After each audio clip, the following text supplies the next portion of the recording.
What's up, guys? Today I'm going to show you 5 different styles you can use to make your own accompaniments. First of all, I want to tell you why I accompany my students so often. I do it for a few reasons. I do it to give them a sense of harmony when they're playing, to keep them in time, and also just to get them used to playing duets. Playing the real duet or the piano accompaniment is also really great, especially when we're getting ready for recital time. But I like making my own versions a lot because it adds variation to what they study, it builds confidence in their flexibility as musicians, and it gives them the value of transferring what they know into different contexts. On top of that, depending on what you make or how deep you get with it, you can model for them that a diversity of musical styles is welcome. At our studio, that's a big part of it. So the first thing I want to point out when making an accompaniment like this is you want to know the chord structure of what you're playing and have a plan.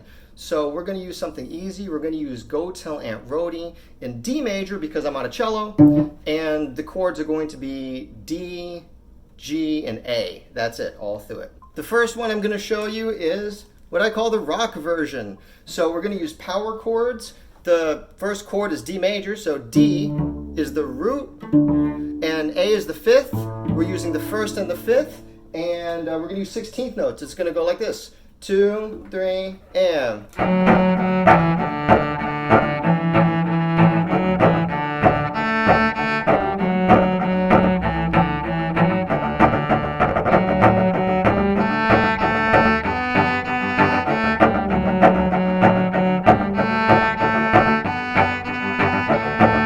The next one I call the hip hop variation. I go kind of old school, like 80s on this one.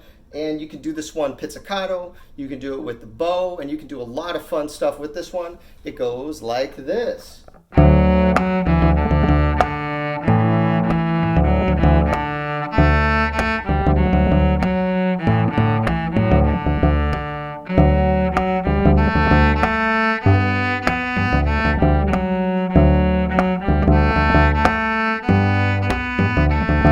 This one's cool because you can kind of be a DJ and add more stuff if you want. If you like to chop or if you like to add ghost notes, you can really go for it. If you're comfortable with the bass rhythm, check it out.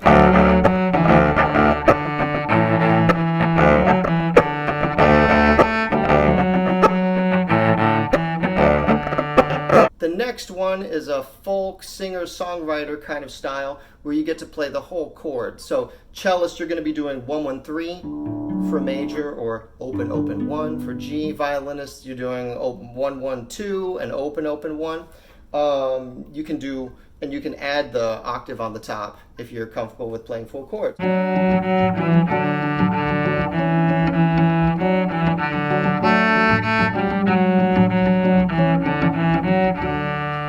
feel like I'm playing a ukulele.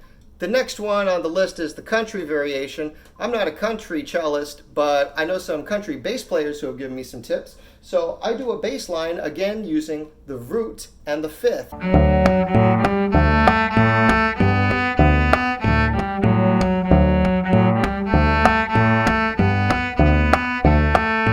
In the classical variation, I kind of do an Alberti bass kind of thing and outline the chords. So for D major, we're using D, F sharp, and A. And it's going to go something like this.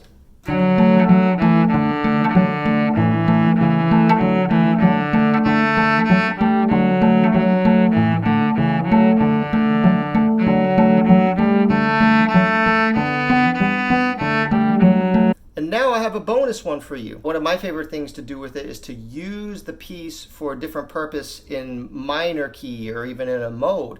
So I like to mix them sometimes, and that's what I did with a tune called The Good, the Bad, and the Rhody, and I'll put a link in there so you can hear what that one sounds like. So there you have it, 5 styles that you can use for accompaniment. I'd love to know how it works for you, which one is your favorite, and what kind of stuff you discover from this. Please let me know in the comments, and I appreciate y'all watching. Thanks.